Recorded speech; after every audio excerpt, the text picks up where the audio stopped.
Welcome to this tutorial video where we'll be showing you how to do internal transfer in Traders Room.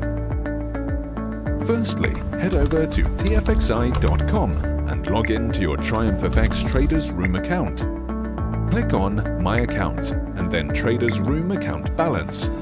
Here you'll see a list of actions. Just click on Internal Transfer. Clicking on Continue. On this page, you can refer to the Action part to check that you will be transferring funds from your Traders Room account to another Traders Room account. Now select the currency that you want to transfer in the drop-down menu. Next, please insert the beneficiary or recipient's account ID and their full name correctly. Enter the amount of transfer and fill in the Remarks section if needed. Once you've checked that all the info is correct, click Submit. And just like that, you're done. Your internal transfer request will be queued for review, and you can always check the status by going to Traders Room Account Balance and clicking on History.